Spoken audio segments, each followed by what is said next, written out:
बंदी छोड़ सतगुरु रामपाल जी परमेश्वर जी की जय हो। परमपिता परमात्मा सारी सृष्टि के रचनहार, कुल मालिक, असंख्य ब्रह्मांडों के स्वामी, जगत गुरु, तीनों लोकों में प्रवेश करके सबका धारण पोषण करने वाले, राजाधिराज, आत्माधार, नाथों के नाथ, देवों के देव महादेव, सर्वेश्वर महेश्वर, मृत्युंजय, अजरो अमर, आदि अनादि सनातनी प्रभु, जगत पिता जगदीश्वर, श्री श्री 1008 की उपाधि के वास्तविक अधिकारी, अकाल मूरत, शब्द स्वरूपी राम वासुदेव, सर्वगतम ब्रह्म, परम पूज्य, प्रथम पूज्य, परम संत, परम पुरुष, परम धनी, परम दयालु, सत्य कबीर, हक्का कबीर, अल्लाहु कबीर, अल्लाहु अकबर, बाखबर, अल्लाह ताला, जगत के तारणहार, जगत के मुक्तिदाता, जगत के जगन्नाथ, हारे के सहारे, हिंदुओं के राम, मुसलमानों के अल्लाह, सिखों के वाहिगुरु, ईसाइयों के मसीह, दया के सागर दयानिधि, करुणा के सागर करुणानिधि, स्वयंभू परिभू, संकट मोचन, कष्ट हरण, मंगल करण, दुख भंजन, अविगत कबीर, निर्विकार निर्विषम परमात्मा, अलय अलेख सतगुरु, आदि अनादि सतगुरु, असली मर्यादा पुरुषोत्तम, असली राम, असली कृष्ण, असली घनश्याम, असली मुरारी, राजाओं के राजा, महाराजाओं के महाराजा, शहंशाहों के शहंशाह, सम्राटों के सम्राट, भगवानों के भगवान, अल्लाहों के अल्लाह, प्रभुओं के प्रभु, मसीहाओं के मसीह, सच्चे वाहिगुरु, बाबाओं के बाबा, पीरों के पीर, सेठों के सेठ, जगत सेठ, सावड़सा सेठ, सर्वगुण संपन्न, अनंत कोटि कलाओं के स्वामी, अनंत कोटि ब्रह्मांडों के नायक, योगियों में महायोगी, ध्यानियों में महाध्यानी, सिद्धों में परम सिद्ध, ज्ञानियों में तत्वज्ञानी, ब्रह्म ज्ञानी, महाज्ञानी, परम ज्ञानी, सर्वश्रेष्ठ ज्ञानी, विज्ञानी, युवा कबीर, समर्थ कबीर, असमवात, अमित ओजा, सच्चे रहनुमा, करीम अल्लाह, सुभान अल्लाह, दुनिया के अंतिम पैगंबर, 8 सितंबर 1951 से गांव धनाना, जिला सोनीपत, हरियाणा, भारतवर्ष की पवित्र भूमि पर प्रकट रियल कल्कि भगवान श्री नारायण साकार हरि, श्री बाबा साहेब, नूर अनंत परमात्मा, सच्चे दरवेश, सच्चे बाखबर, संत श्रोमणी सतगुरु रामपाल जी परमेश्वर जी के चरण कमल में साध संगति से जुड़े हुए देश विदेश से आप और हम सभी सत्सेवक भाई बहनों का अनंत कोटि दंडवत प्रणाम।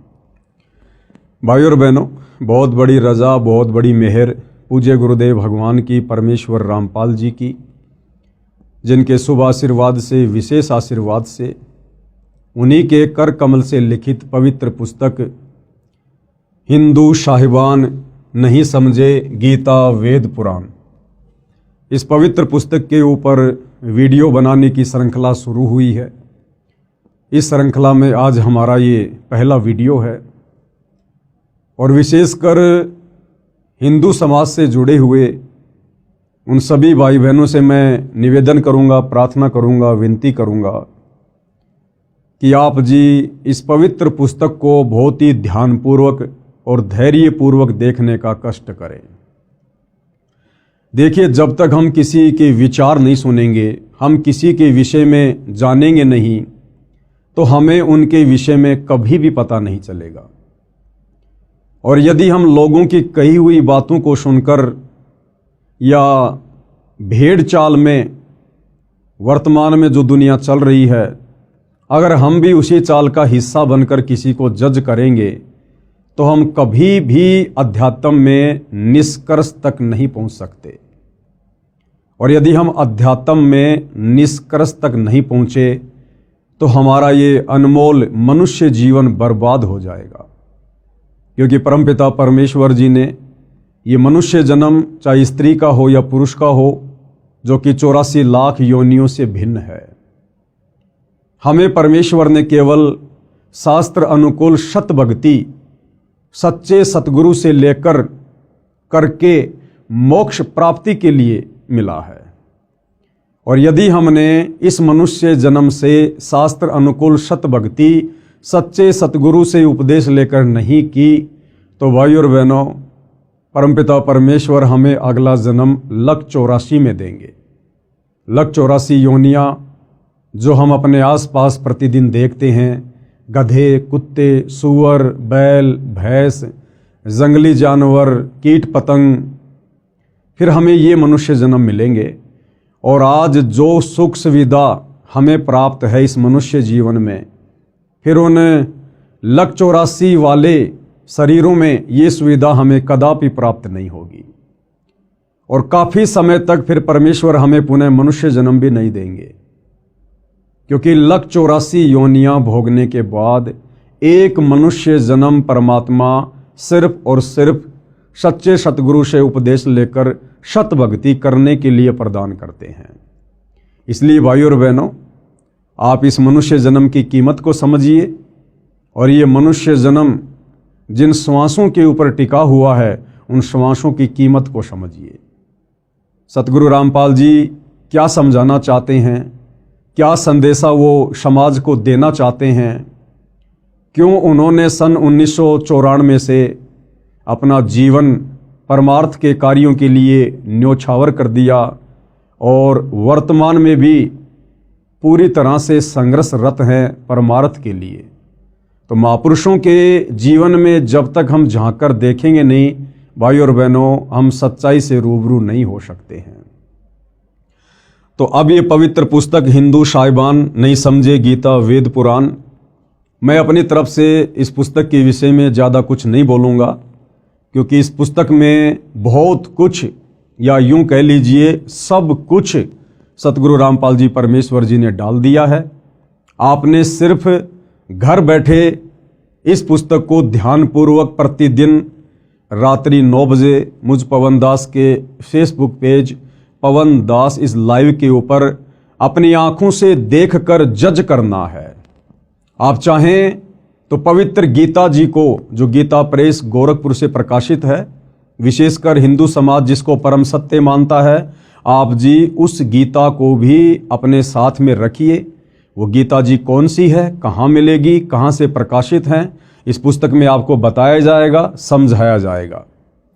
गीता जी आप अपने साथ रखिए, ऐसा इसलिए कहा जा रहा है ताकि आपके मन में कोई भी डाउट पैदा ना हो। यदि आपको लगे कि संत रामपाल जी ने अपनी पुस्तक में जो बातें लिखी हैं गीता जी के विषय में, वेदों के विषय में, पुराणों के विषय में, और यदि आपको लगता है कि वो गलत हैं, तो आप जी अपनी पवित्र पुस्तक गीता जी को उठाकर खोलकर वो श्लोक, वो अध्याय मिला सकते हैं अपनी संतुष्टि के लिए। अन्यथा सतगुरु रामपाल जी ने तो अक्षर अक्षर परम सत्य ही लिखा है। तो भाइयों और बहनों, अब हम सीधा पुस्तक की ओर चलते हैं और ये पवित्र पुस्तक समाज को क्या संदेशा देना चाहती है, इस पर हम विचार करेंगे। हिंदू साहिबान नहीं समझे गीता वेद पुराण। आज हम इसके प्रथम अध्याय को लेते हैं। सबसे पहले 2 शब्द। विश्व के सब भाइयों तथा बहनों को मेरा सत सत प्रणाम। भाई और बहनों, अभी हम नादान हैं, अध्यात्म से अपरिचित हैं।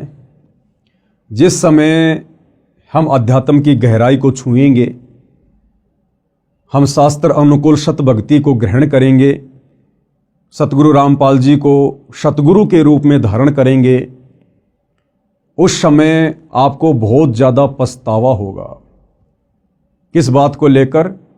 कि हम नादान प्राणियों को समझाने के लिए सतगुरु रामपाल जी हमें कह रहे हैं सत सत प्रणाम, जबकि अनंत बार कोटि कोटि प्रणाम हम लोगों ने सतगुरु रामपाल जी के चरणों में कहना चाहिए। परंतु अभी हम अध्यात्म से अनजान हैं, नादान हैं, भ्रमित हैं। हर धर्म के प्रत्येक धर्म गुरु ने समस्त समाज के अनुयायियों को शास्त्र विरुद्ध साधना पर लगाकर भक्ति और भगवान से कोसों दूर कर दिया है, और भगत समाज सच्चे गुरु की पहचान करना भी भूल चुका है।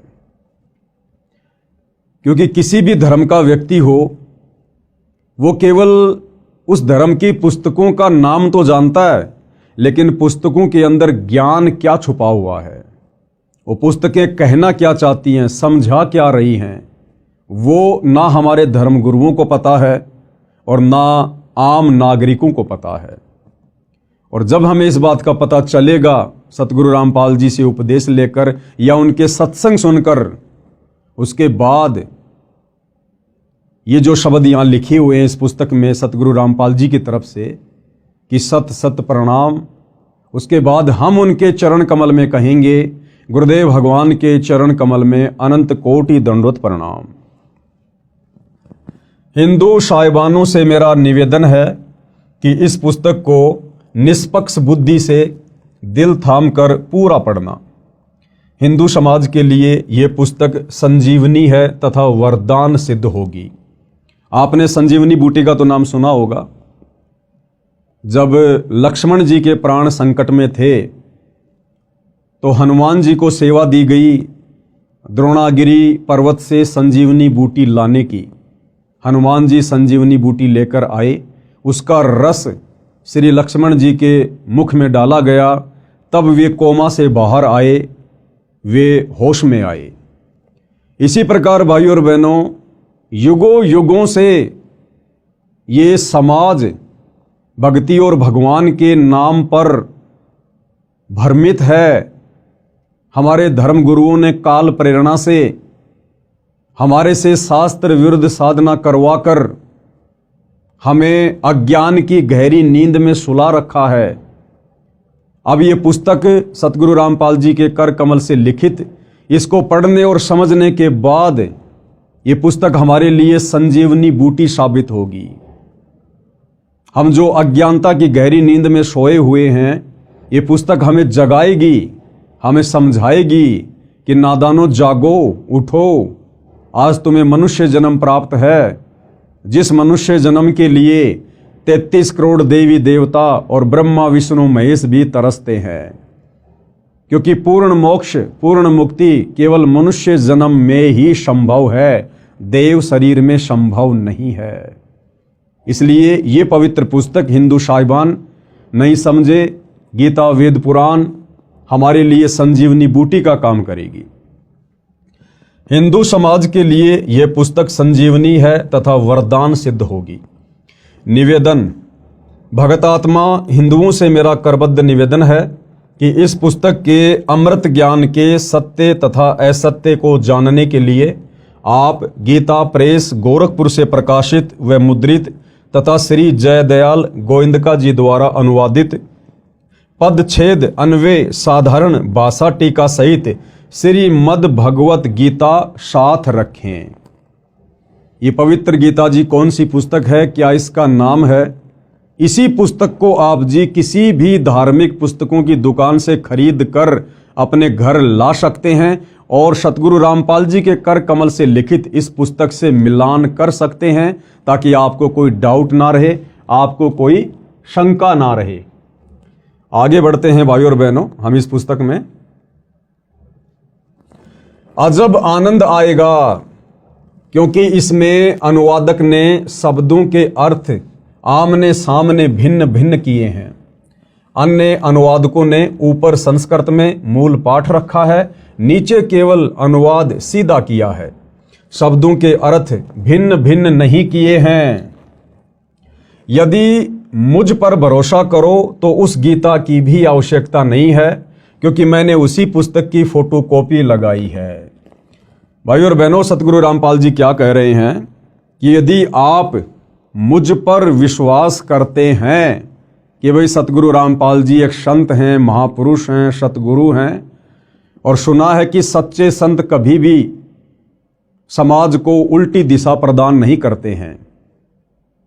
सच्चे संत तो पथ भ्रष्ट समाज को शास्त्र अनुकूल साधना पर लगाकर उन्हें जीवन दान देते हैं।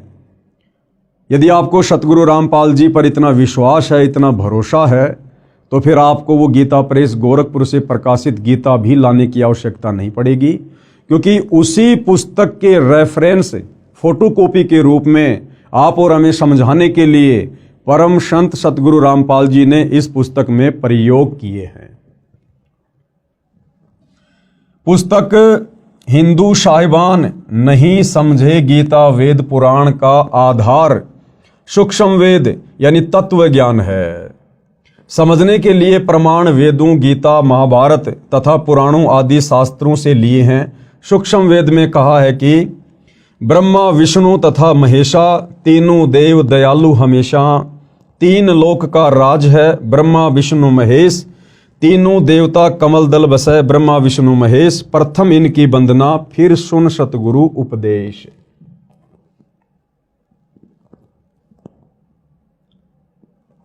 अर्थात सूक्ष्म वेद में अध्यात्म का संपूर्ण ज्ञान है। भाई और बहनों ध्यान देना, यहां पर सतगुरु रामपाल जी ने इस पुस्तक का आधार बताया है सूक्ष्म वेद।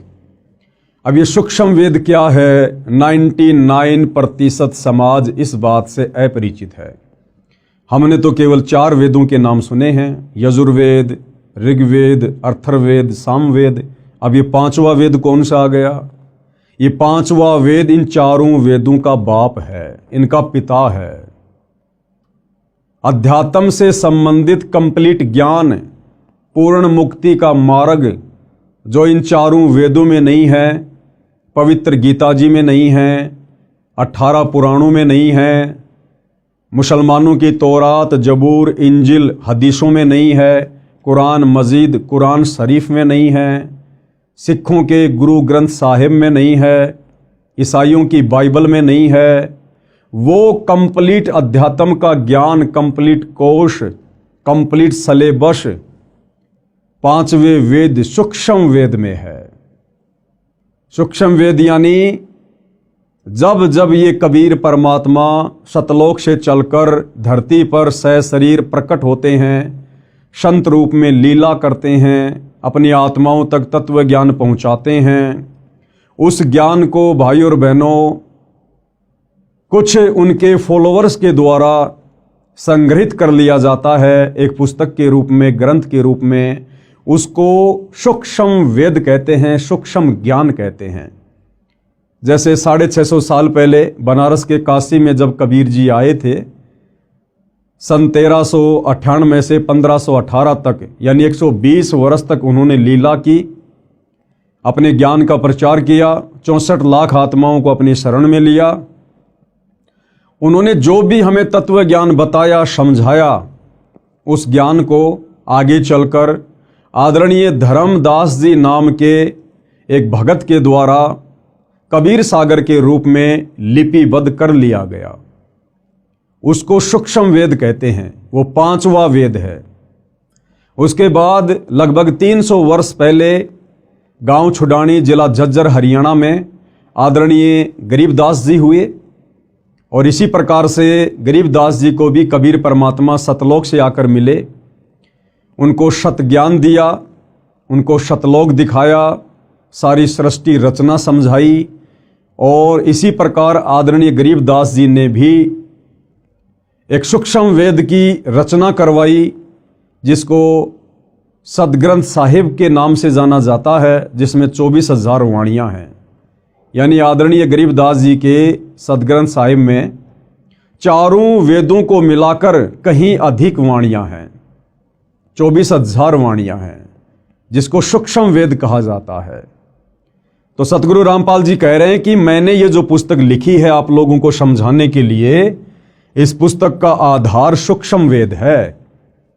बाकी जितने भी पुस्तकें हैं हर धर्म की, हिंदू, मुसलमान, सिख, ईसाइयों की, 4 वेद, गीता जी, 18 पुराण, ये केवल आपको समझाने के लिए दिखाऊंगा, ताकि आप हिंदू धर्म के भाई बहनों को कोई शंका ना हो, कोई डाउट ना हो, आपको ये कन्फर्म हो, यकीन हो, विश्वास हो कि वास्तव में सतगुरु रामपाल जी ने इस पुस्तक में जो भी कुछ लिखा है, समझाया है, ये हमारे ही धर्म की धर्म पुस्तकों के अंदर पहले से लिपिबद्ध है।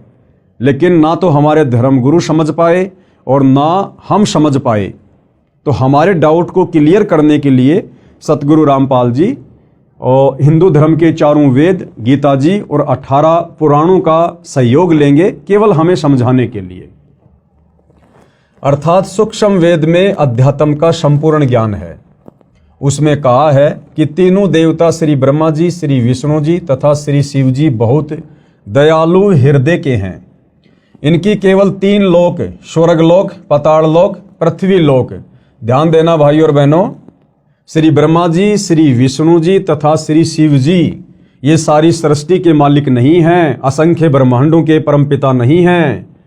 इनको केवल 3 लोक दिए गए हैं, केवल 3 लोक। ये केवल 3 लोक में एक एक विभाग संभालते हैं।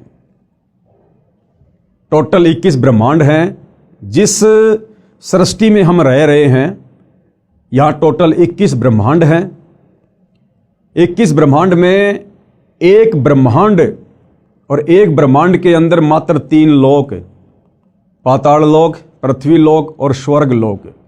केवल इन 3 लोकों के स्वामी हैं ब्रह्मा विष्णु महेश। श्री ब्रह्मा जी रजोगुण के स्वामी हैं, श्री विष्णु जी सतोगुण के स्वामी हैं और श्री शिव जी यानी शंकर जी तमोगुण के स्वामी हैं। स्वर्ग लोक, पाताल लोक, पृथ्वी लोक में सत्ता है इन तीनों की। ये 3 लोक के मालिक हैं, परंतु लोक तो बहुत सारे हैं जिनका मालिक परम अक्षर ब्रह्म है।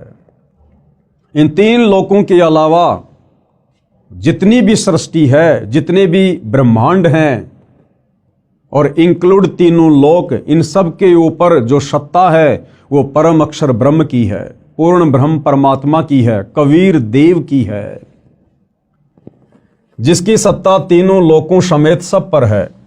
मोक्ष प्राप्ति के लिए प्रथम इन तीनों देवताओं की वंदना अर्थात मान सम्मान यानी साधना करनी होती है। परमपिता परमेश्वर जी ने अपना एक मैनेजमेंट बना रखा है, एक सिस्टम बना रखा है इस सृष्टि को चलाने के लिए, और उस सिस्टम के अंतर्गत ब्रह्मा विष्णु महेश जी तो केवल एक मैनेजर के रूप में कार्य कर रहे हैं। जिस प्रकार से एक फैक्ट्री होती है, फैक्ट्री का एक मालिक होता है, मालिक के बहुत सारे नौकर होते हैं, सुपरवाइजर होते हैं, उन सब पर निगाह रखने के लिए, उन सब से कार्य करवाने के लिए मालिक अपना एक मैनेजर नियुक्त करता है, जो उस कंपनी के मालिक की गैर हाजिरी में सर्व कार्यों की देख रेख करता है और सारी रिपोर्ट अपने मालिक को देता रहता है।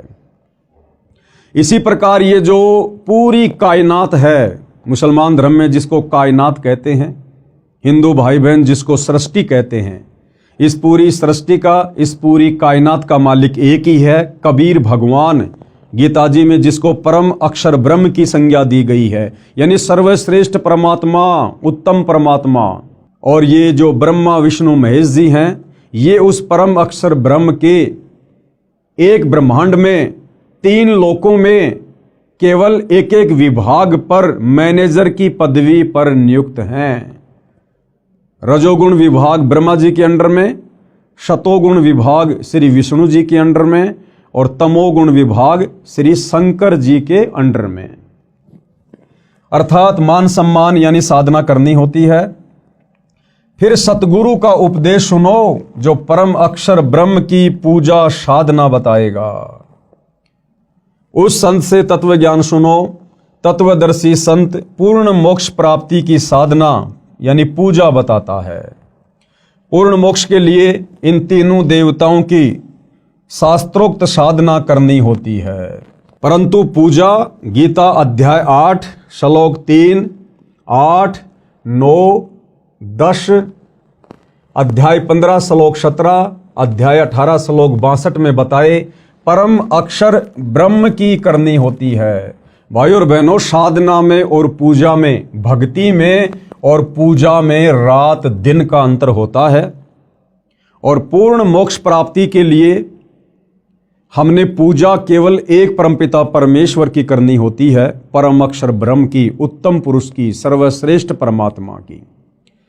बाकी हम जिस लोक में रह रहे हैं, ब्रह्मा विष्णु महेश यहाँ के मैनेजर हैं तीनों गुणों के, तो हमने साधना इनकी भी करनी पड़ेगी। जिस प्रकार एक प्यासे व्यक्ति को अपनी प्यास बुझाने के लिए जल की आवश्यकता पड़ती है, जब तक उसको जल नहीं मिलेगा उसकी तृप्ति नहीं हो सकती। अब जल मिलेगा हैंड पंप से, तो हमने हैंड पंप की साधना करनी पड़ेगी। हमने हैंड पंप की साधना करनी पड़ेगी। हमने उसको काम में लेना पड़ेगा, हमने उसको चलाना पड़ेगा, उसके हत्थे को ऊपर नीचे करना पड़ेगा, तब जाकर हमें वो मूल वस्तु जल प्राप्त होगा। तो इसी प्रकार भाइयों और बहनों, पूर्ण मोक्ष के लिए, पूर्ण मुक्ति के लिए, सनातन परम धाम सतलोक में जाने के लिए हमने पूजा तो करनी पड़ेगी परम अक्षर ब्रह्म की, कबीर देव की, लेकिन उसके लिए हमने साधना करनी पड़ेगी यहाँ के तीनों देवताओं की। हमारा ये जो मनुष्य शरीर है, स्त्री या पुरुष का, इसमें कमल दल हैं जिनमें देवी देवताओं का वास है। आगे चलकर इसी पुस्तक में हम पढ़ेंगे। तो हमने केवल साधना करनी है ब्रह्मा विष्णु महेश जी की, जबकि पूजा सतगुरुदेव के बताए अनुसार परम अक्षर ब्रह्म की ही करने से हमारी मुक्ति होगी, हमारा मोक्ष होगा। परम अक्षर ब्रह्म को गीता अध्याय 8 श्लोक 9 तथा अध्याय 15 श्लोक 17 में गीता ज्ञान देने वाले ने अपने से अन्य बताया है। अब वो परम अक्षर ब्रह्म कौन है, उत्तम पुरुष कौन है, पूजा के योग्य एक परमात्मा कौन है, उसकी जानकारी गीता के ज्ञान देने वाले भगवान ने। अब आप जी गीता का ज्ञान देने वाला भगवान श्री कृष्ण जी को मानते हैं, या श्री विष्णु जी को मानते हैं, या काल ब्रह्म को मानते हैं, ये आपको स्पष्ट रूप से उस समय पता चलेगा जब आप सतगुरु रामपाल जी के सत्संग सुनना शुरू करेंगे, या फिर इस पुस्तक को धैर्य पूर्वक पूरा पढ़ेंगे, जितने भी वीडियो बनेंगे। तो गुरुदेव भगवान कह रहे हैं कि वो जो परम अक्षर ब्रह्म है, केवल उसी की पूजा का विधान है। उस परम अक्षर ब्रह्म को गीता के ज्ञान देने वाले भगवान ने अपने से अन्य बताया है। यानी इस पवित्र पुस्तक गीता जी का ज्ञान देने वाला भगवान अर्जुन से कह रहा है कि अर्जुन, मेरी भक्ति से पूर्ण मुक्ति नहीं है, पूर्ण मोक्ष नहीं है। अगर तुझे सनातन परम धाम में जाना है, पूर्ण मोक्ष प्राप्त करना है, तुझे कभी भी लक 84 में गधा कुत्ता सूअर नहीं बनना है, नरक में स्वर्ग में नहीं जाना है। तुझे केवल सनातन परम धाम में जाना है, जहां जाने के बाद प्राणी फिर कभी लौटकर इस संसार में वापस दुख भोगने के लिए नहीं आता है। वो परम अक्षर ब्रह्म, वो तो मेरे से अलग है, मेरे से अन्य है। और गीता जी में गीता ज्ञान देने वाला भगवान कहां कहां किन किन श्लोकों में अपने से अन्य उस परम अक्षर ब्रह्म की जानकारी दे रहा है, आपको इस पुस्तक में स्पष्ट रूप से पढ़ने और देखने को मिलेगा। परम अक्षर ब्रह्म को गीता अध्याय 8 श्लोक 9 तथा अध्याय 15 श्लोक 17 में गीता ज्ञान देने वाले ने अपने से अन्य बताया है तथा कहा है कि उत्तम पुरुष तू अन्य, पुरुषोत्तम तो मेरे से अन्य हैं। यानी गीता जी का ज्ञान देने वाला भगवान ही कंप्लीट नहीं है, वो सर्वे सर्वा नहीं है, सारी सृष्टि का मालिक नहीं है। गीता ज्ञान देने वाला भगवान तो खुद कह रहा है कि भाई वो पूर्ण ब्रह्म परमात्मा परम अक्षर ब्रह्म तो मेरे से भी अन्य है, वही परमात्मा है, सबका धारण पोषण करने वाला अविनाशी परमेश्वर है। गीता का ज्ञान देने वाला कह रहा है कि अर्जुन, मेरा भी धारण पोषण करने वाला और समस्त संसार के प्राणियों का धारण पोषण करने वाला वही परमात्मा परम अक्षर ब्रह्म है। पूजा तथा साधना का अंतर जानने के लिए आप इसी पुस्तक में पेज नंबर 179 पर पढ़ें, यानी आगे हम पढ़ेंगे।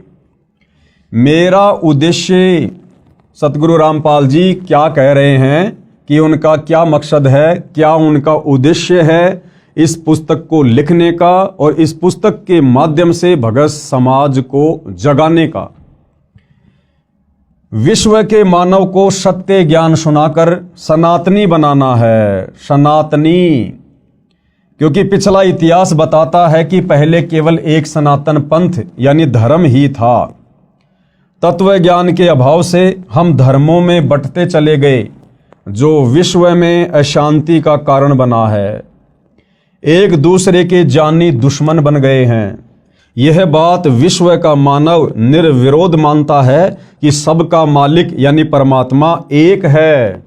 ये बात तो सभी मानते हैं कि भाई पूरे विश्व का मालिक सबका भगवान एक ही है। परंतु वह कौन है? परंतु वह कौन है, कैसा है, यानी साकार है या निराकार है, मानव रूप में है या अन्य रूप में है, यह प्रश्नवाचक चिन्ह अभी तक लगा है।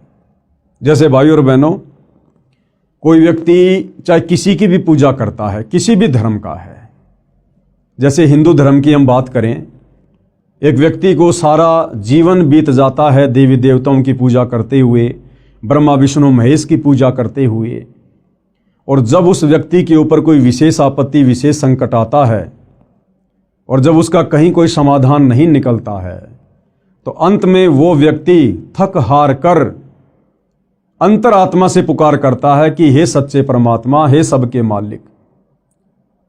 उस समय वो व्यक्ति भूल जाता है कि मैं तो ब्रह्मा जी का पुजारी हूं, मैं शंकर जी और विष्णु जी का पुजारी हूं, मैं तो देवी देवताओं का पुजारी हूं। उस समय वो व्यक्ति अंतरात्मा से यही पुकार करता है कि हे सच्चे मालिक, हे सबके परमात्मा, हे भगवान। क्योंकि आत्मा उसको आभास है कि परमात्मा तो एक ही है। आत्मा अगर एक है तो उसको पैदा करने वाला परमात्मा भी एक ही है।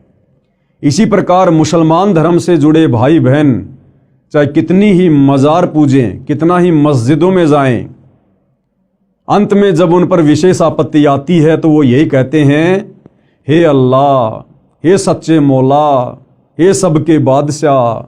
उस समय वो भूल जाते हैं कि हम अजमेर जाया करते थे चादर चढ़ाने, हम फला फला मज़ार पर जाया करते थे चादर चढ़ाने। उस समय उन आत्माओं को केवल एक परमात्मा याद आता है, क्योंकि हम सभी उसी परमपिता परमेश्वर की आत्माएं हैं। भले आज हमारे को काल ने, शैतान ने विभिन्न धर्मों में, जातियों में, संप्रदायों में, पंथों में बांट दिया है, लेकिन भाइयों और बहनों, वो आत्मा का बंटवारा नहीं कर सकता। और अब वो समय आ गया है उस एक परमपिता परमेश्वर को पहचानने का, जानने का। तो क्या कह रहे हैं गुरुदेव भगवान कि परमात्मा के विषय में, भगवान के विषय में, कि भगवान साकार है या निराकार है, मानव रूप में है या अन्य रूप में है। कहते हैं अभी तक इस बात पर प्रश्नवाचक चिन्ह लगा हुआ है। इस पुस्तक में वह प्रश्नवाचक चिन्ह पूर्ण रूप से हटा दिया है। सत्य को ग्रहण करना, असत्य से किनारा करना एक नेक मानव का परम कर्तव्य बनता है। यानी सत्य को स्वीकार करना और असत्य को दूर कर देना, ये एक सभ्य इंसान का, सभ्य मानव का, वो चाहे हिंदू हो, मुसलमान हो, सिख हो, ईसाई हो, ये उसका परम कर्तव्य बनता है। और जब बात हो हमारे आत्म कल्याण की, तो भाइयों और बहनों, फिर झूठ की नाव में भला कौन बैठना पसंद करेगा। इस पुस्तक में एक शब्द भी चारों वेदों व वेदों के सार श्रीमद् भगवत गीता, पुराणों तथा सूक्ष्म वेद से बाहर नहीं है। ये जो पवित्र पुस्तक सतगुरु रामपाल जी ने अपने कर कमल से लिखकर समाज में प्रस्तुत की है, इस पुस्तक में आपको जो भी ज्ञान मिलेगा, विशेषकर हिंदू धर्म से जुड़े भाई बहनों को कंप्लीट ज्ञान हमारे हिंदू धर्म के पवित्र धर्म ग्रंथों के अंदर वाला ही है। और जो ज्ञान इन चारों वेदों में और गीता जी में, 18 पुराणों में नहीं है, वो ज्ञान फिर 5वें वेद सूक्ष्म वेद में है, कबीर सागर में और आदरणीय गरीबदास जी के सदग्रंथ साहिब में। तो इन धर्म ग्रंथों के अलावा आपको किसी भी प्रकार की उआबाई या झूठी बातें इस पुस्तक में देखने को या सुनने को कतई नहीं मिलेगी। सूक्ष्म वेद में बताया है कि विश्व के सभी जीवात्मा परम शांति वाले सनातन परम धाम में उस परमात्मा के पास रहते थे, जिसके विषय में गीता अध्याय 18 श्लोक 62 में कहा है कि हे भारत, तू सर्व भाव से उस परमेश्वर की शरण में जा। गीता जी का ज्ञान देने वाला भगवान, जिसको हिंदू समाज के भाई बहनों ने अपना परमात्मा मान लिया था, वो गीता जी का ज्ञान देने वाला भगवान भी कह रहा है कि हे भारत, यानी हे अर्जुन, तू सर्व भाव से, यानी हर प्रकार से, और सारी भक्ति छोड़कर, ब्रह्मा विष्णु महेश की भक्ति छोड़कर, देवी देवताओं की भक्ति छोड़कर, और गीता का ज्ञान देने वाले काल ब्रह्म की भक्ति छोड़कर सर्व भाव से उस परमेश्वर की शरण में जा। कौन से परमेश्वर की शरण में? परम अक्षर ब्रह्म की शरण में। उसकी कृपा से ही तू परम शांति को तथा शाश्वत स्थानम सनातन परम धाम यानी सत्य लोक को प्राप्त होगा। उसकी कृपा से ही तू परम शांति। अब भाइयों और बहनों, परम शांति क्या होती है? जब तक हम इस मनुष्य जन्म में हैं, इस पृथ्वी पर हैं, या ये मनुष्य छोड़कर यदि हम ऊपर के लोकों में देवी देवता भी बन गए, ब्रह्मा विष्णु महेश भी बन गए, तो भी हमारे को यहाँ परम शांति नहीं हो सकती काल के लोक में। आप जी ब्रह्मा विष्णु महेश के जीवन चरित्र को देखते हैं, पढ़ते हैं। ब्रह्मा विष्णु महेश भी राक्षसों के साथ में युद्ध करते हैं, लड़ाई झगड़ा करते हैं। 33 करोड़ देवी देवताओं के राजा इंद्र, ये भी हमेशा राक्षसों के साथ युद्ध करते रहते हैं।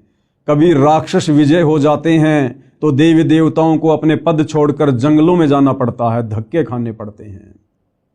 आपने सुना होगा कि रावण ने अपनी सिद्धि शक्ति से अपनी समस्त राक्षस सेना को आकाश में उड़ाकर और देवताओं के ऊपर धावा बोल दिया, आक्रमण कर दिया, और रावण ने 33 करोड़ देवी देवताओं को हराकर बंदी बना लिया और अपनी कारागार में डाल दिया था। श्री शनिदेव महाराज तो रावण के पैरों के नीचे रहा करते थे। जैसे आप और हम भाई बहन जूते झाड़ने के लिए हम जिस फुटमेट का प्रयोग करते हैं ना, शनिदेव तो रावण के पैरों के नीचे रहा करता था।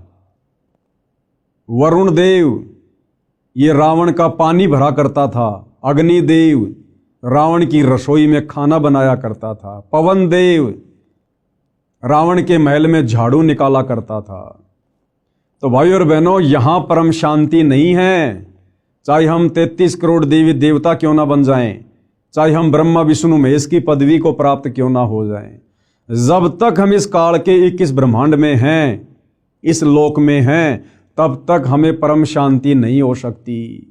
तो गीता का ज्ञान देने वाला भगवान काल ब्रह्म कह रहा है कि उसकी कृपा से ही तू परम शांति को तथा शाश्वत स्थानम, यानी जिस स्थान का, जिस लोक का, जिस सृष्टि का किसी भी देश काल और परिस्थिति में विनाश ना हो, जो कभी भी नष्ट ना होती हो, जहां कभी कोई प्रलय ना आती हो, महाप्रलय ना हो, कहते हैं तू उसको प्राप्त हो जाएगा, तू वहां चला जाएगा उस परम अक्षर ब्रह्म की कृपा से, उसकी भक्ति करके। उसकी कृपा से ही तू परम शांति को तथा शाश्वत स्थानम, सनातन परम धाम यानी सत्य लोक को प्राप्त होगा।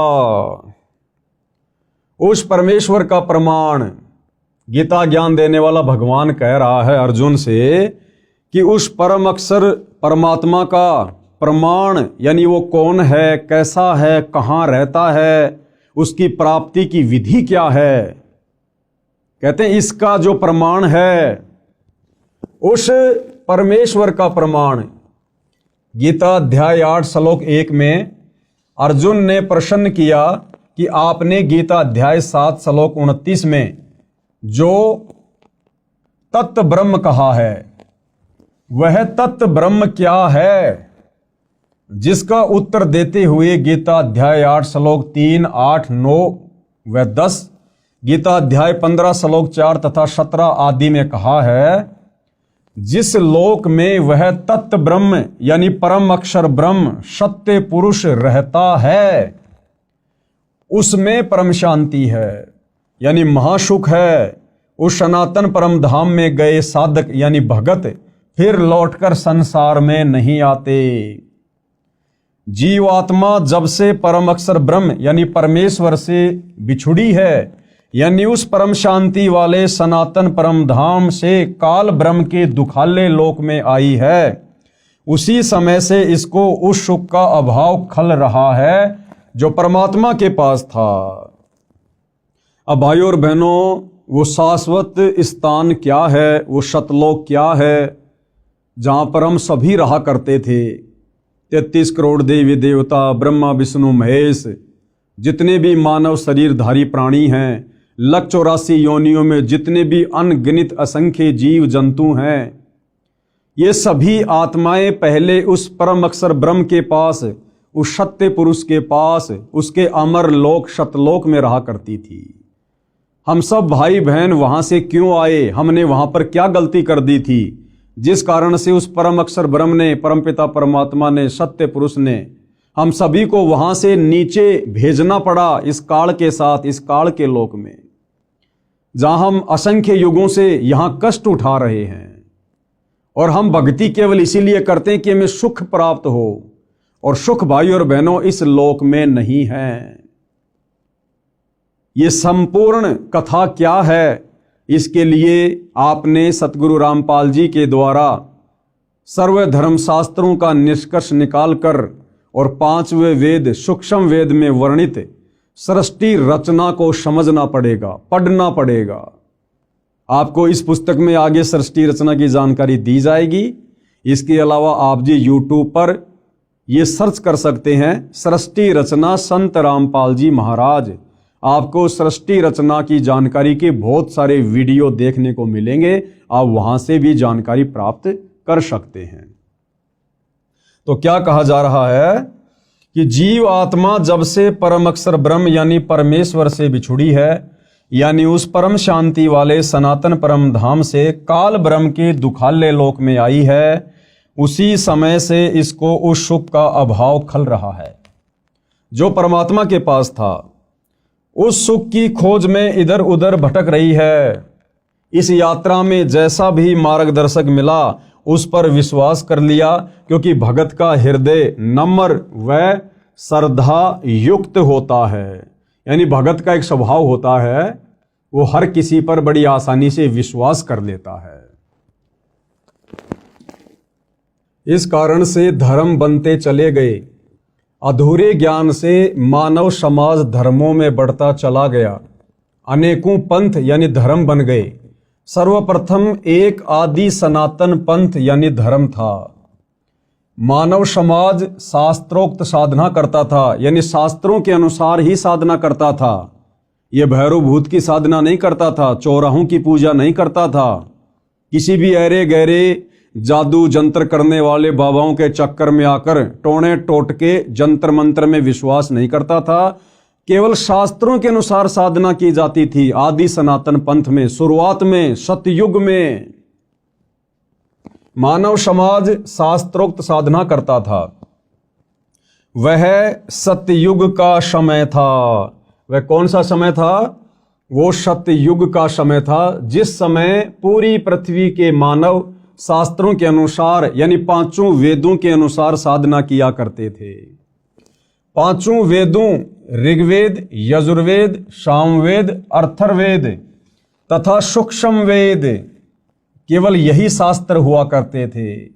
4 वेद ब्रह्मा जी को मिले, उनमें संपूर्ण अध्यात्म ज्ञान नहीं था।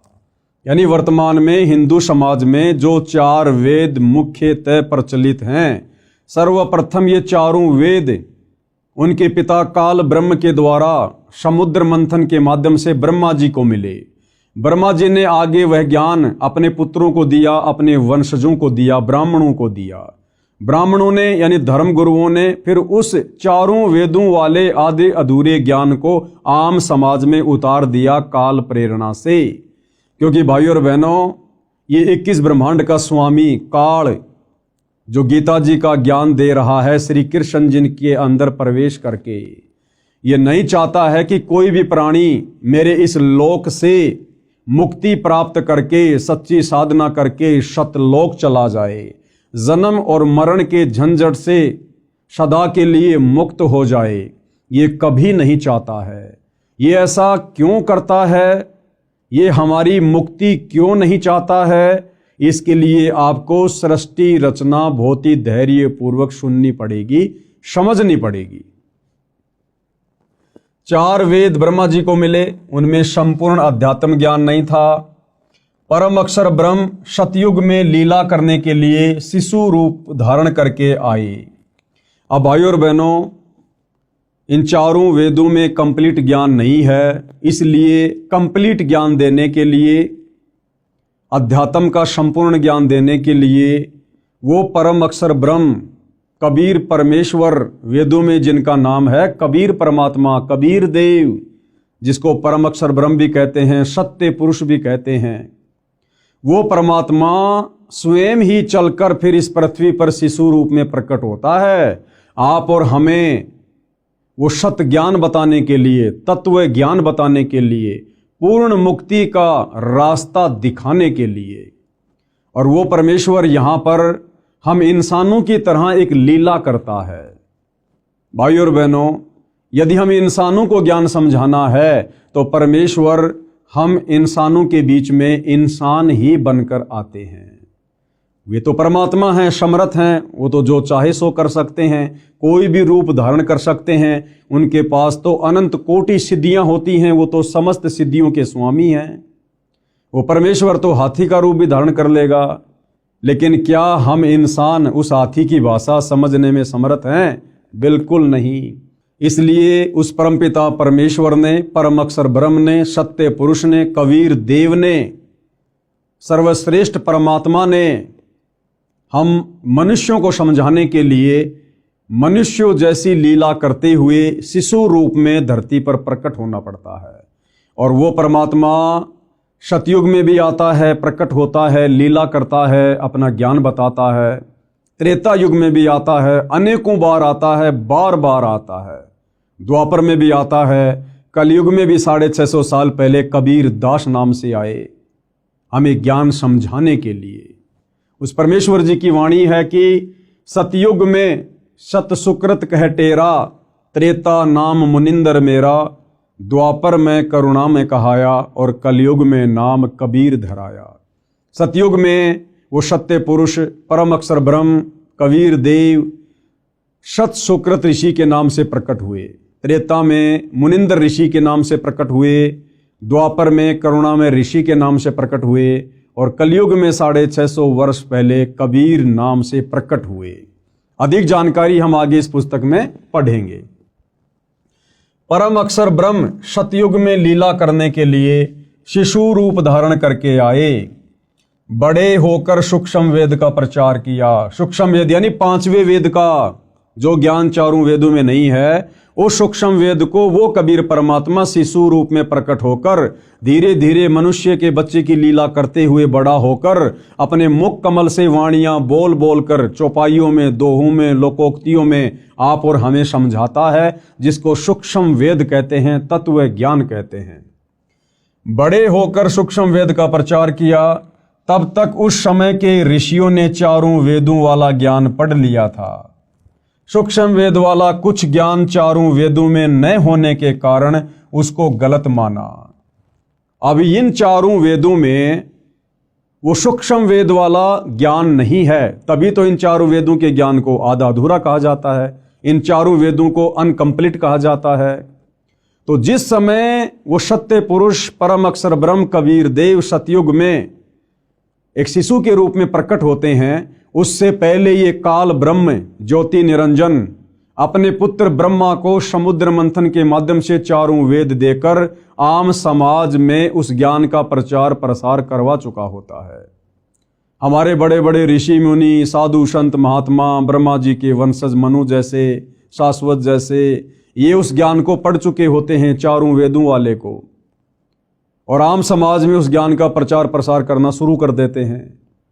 और जिस समय वो कबीर परमात्मा शिशु रूप में धरती पर प्रकट होता है और जब अपने 5वें वेद सूक्ष्म वेद का उस कंप्लीट तत्व ज्ञान का प्रचार करते हैं, लोगों को समझाते हैं कि भाई भक्ति का पूरा नॉलेज, भक्ति का पूरा ज्ञान, मुक्ति का पूरा मार्ग तुम्हारे इन चारों वेदों में नहीं है।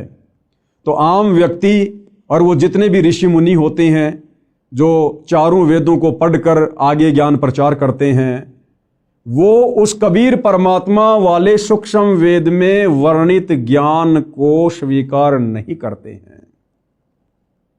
और इस कारण से परमपिता परमेश्वर जी को उस 5वें वेद सूक्ष्म वेद के ज्ञान को आम जनता तक पहुंचाने में बड़ी कठिनाइयों का सामना करना पड़ता है। अब भाइयों और बहनों, आपके मन में एक छोटी सी शंका उठेगी कि भाई जब वो इतना बड़ा भगवान है, इतना समर्थ है, जिसने सारी सृष्टि रची है, ब्रह्मा विष्णु महेश को बनाया है, देवी देवताओं को बनाया है, सारी सृष्टि का संचालन कर रहा है, फिर भला उसकी मजबूरी कैसी? तो भाइयों और बहनों, इस संपूर्ण जानकारी के लिए आपको सृष्टि रचना पढ़नी पड़ेगी, समझनी पड़ेगी। उसके बाद आपको समझ में आएगा कि अपने द्वारा रची गई सृष्टि में जो नियम वो परमात्मा बनाता है या बनाकर इस काल ब्रह्म को देता है, उन नियमों को वो परमात्मा स्वयं भी नहीं तोड़ता है, जिस कारण से परमेश्वर इस प्रकार की लीला करते हैं। और भी उसके पीछे बहुत सारे रीजन होते हैं, ये ज्ञान हम तक पहुंचाने के लिए, वो हमें आगे पता चलेगा। तब तक उस समय के ऋषियों ने चारों वेदों वाला ज्ञान पढ़ लिया था। सूक्ष्म वेद वाला कुछ ज्ञान चारों वेदों में न होने के कारण उसको गलत माना, इसलिए सूक्ष्म वेद को धीरे धीरे छोड़ दिया। परंतु लगभग 1 लाख वर्ष तक सतयुग में शास्त्रोक्त भक्ति की गई। इसके पश्चात शास्त्र विधि त्याग कर मनमाना आचरण प्रारंभ हो गया। यानी सतयुग में 1 लाख वर्ष तक शुरुआत में शास्त्रोक्त साधना थी, सूक्ष्म वेद वाली साधना थी, लेकिन आगे चलकर आम जनता के ऊपर उन ऋषि मुनियों के द्वारा बताए गए चारों वेदों वाले ज्ञान का ज्यादा प्रभाव रहा, जिस कारण से सतयुग में 1 लाख वर्ष के बाद में वो शास्त्रोक्त साधना धीरे धीरे समाप्त होती चली जाती है। इसके पश्चात शास्त्र विधि त्याग कर मनमाना आचरण प्रारंभ हो गया। गीता अध्याय 16 श्लोक 23-24 में कहा है कि जो व्यक्ति शास्त्र विधि को त्याग कर अपनी इच्छा से मनमाना आचरण करता है, क्या कहा गया है गीता अध्याय 16 श्लोक 23-24 में, कि जो व्यक्ति शास्त्र विधि को त्याग कर और मनमाना आचरण करता है। मनमाना आचरण क्या? शास्त्रों में बताई गई साधना को त्याग कर किसी और के कहने से मनमुखी भक्ति करना, साधना कहना, उसको कहते हैं शास्त्र विधि को त्याग कर मनमाना आचरण करना, जैसे कि वर्तमान में पूरा विश्व कर रहा है।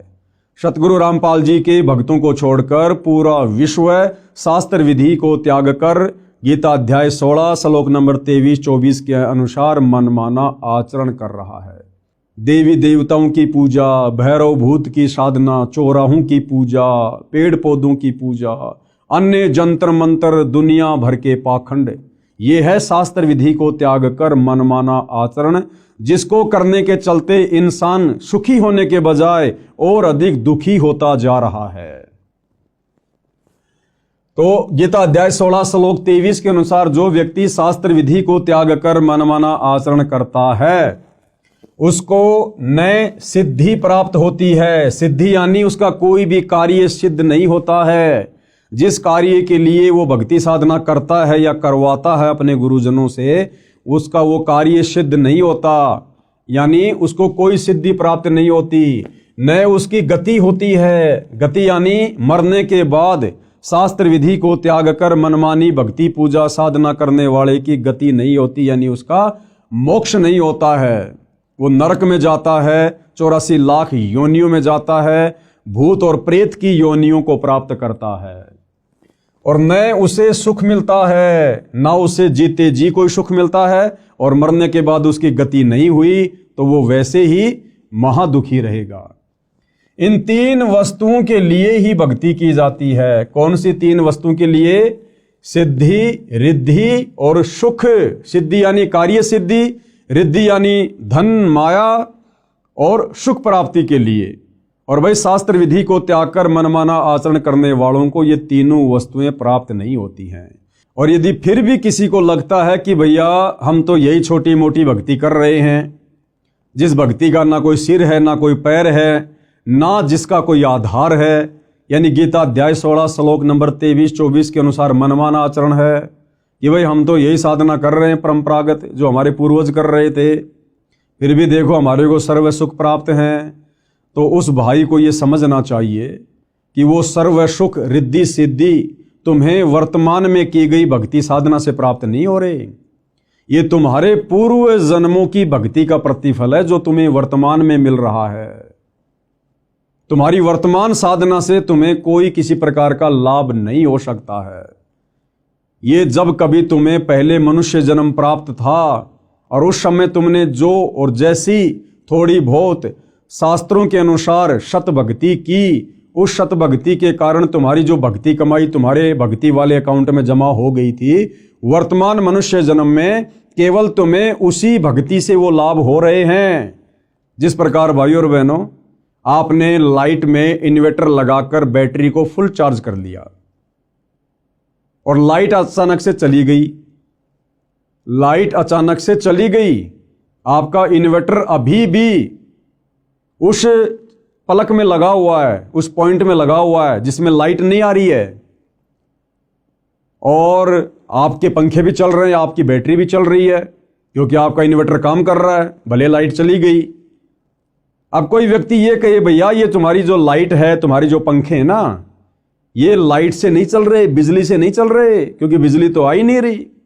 और वो व्यक्ति कहेगी नहीं, ये लाइट से ही चल रहे हैं, देखो मैंने मेरा इन्वर्टर लाइट में लगा रखा है। भाइयों और बहनों, वर्तमान में लाइट नहीं आ रही है, लेकिन लाइट में चार्जर लगाकर उसने जो बैटरी चार्ज कर रखी थी, उस बैटरी से फिलहाल उसको वो सुविधा मिल रही है, पंखे चल रहे हैं, ट्यूब जल रही है। और जब वो बैटरी डिस्चार्ज हो जाएगी, उस समय उसकी सारी सुविधाएं स्वतः बंद हो जाएगी। ठीक इसी प्रकार भाइयों और बहनों, वर्तमान में सतगुरु रामपाल जी के भक्तों के अलावा पृथ्वी पर कोई भी प्राणी, वो चाहे पृथ्वी लोक में हो चाहे देवलोक में हो, वो शास्त्र अनुकूल शत भक्ति नहीं कर रहे हैं।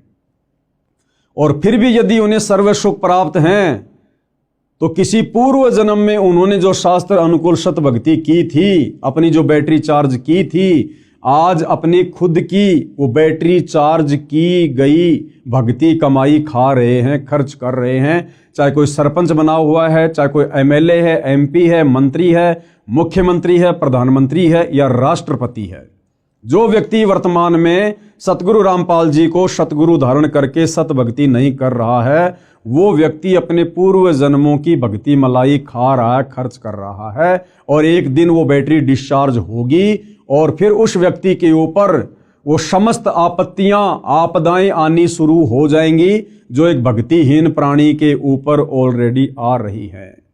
इसलिए भाइयों और बहनों, सत भक्ति रूपी चार्जर वर्तमान में पूरी पृथ्वी पर केवल सतगुरु रामपाल जी के पास में है।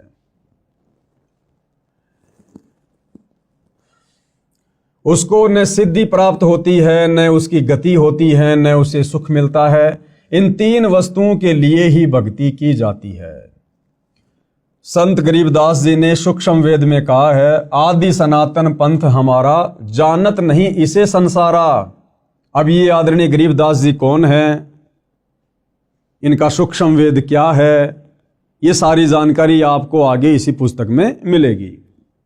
संत गरीबदास जी ने सूक्ष्म वेद में कहा है, आदि सनातन पंथ हमारा और जानत नहीं इसे संसारा। सट दर्शन सब खटपट होई, हमरा पंथ न पावे कोई।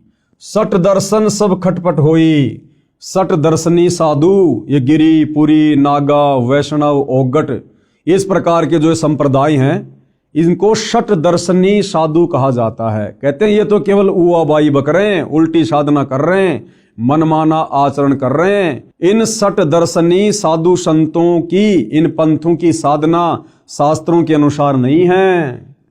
हमरा पंथ न पावे कोई, आदरणीय गरीबदास जी कह रहे हैं कि हमारे पंथ में जो शास्त्र अनुकूल साधना है, उसको कोई प्राप्त नहीं कर पा रहा है।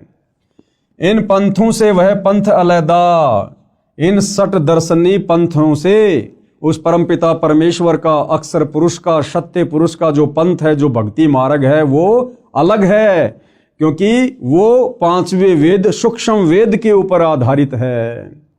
और पंथों बीच सब ज्ञान है बैदा, और बाकी जितने भी पंथ हैं, धर्म है, उनमें जो ज्ञान है वो बैदा यानी बेकार है, व्यर्थ है, उससे मुक्ति नहीं हो सकती, लक 84 से पीछा नहीं छूट सकता।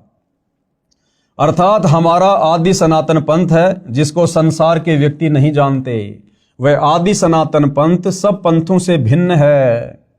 गीता अध्याय 17 श्लोक 23 में कहा है कि पूरा यानी सृष्टि की आदि में यानी शुरुआत में जिस ब्राह्मण यानी सच्चिदानंद घन ब्रह्म की साधना तीन नामों ओम तत् सत वाली की जाती थी, जो तीन विधि से सुमरण किया जाता है, सब ब्राह्मण यानी भगत यानी साधक उसी वेद जिसमें ये तीन नाम का मंत्र लिखा है उसके आधार से यज्ञ साधना करते थे।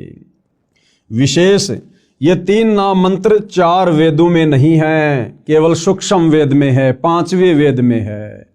गीता जी अध्याय 17 श्लोक 23 में ओम तत् सत इति निर्देश ब्रह्मण त्रिविध समर्थे, ये जो तीन मंत्र हैं ओम तत् सत, ओम तो सीधा सीधा है, तत् और सत ये सांकेतिक है।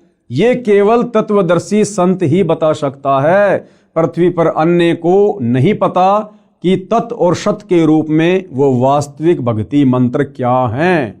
तो गुरुदेव भगवान कह रहे हैं कि इन चारों वेदों में और गीता जी में ओम तत् सत ये तीनों मंत्र पूर्णतया खुलासे के साथ में नहीं है।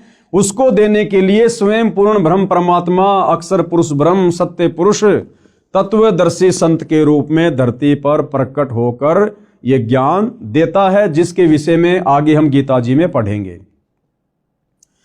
जिसमें ये तीन नाम का मंत्र लिखा है उसके आधार से यज्ञ साधना करते थे।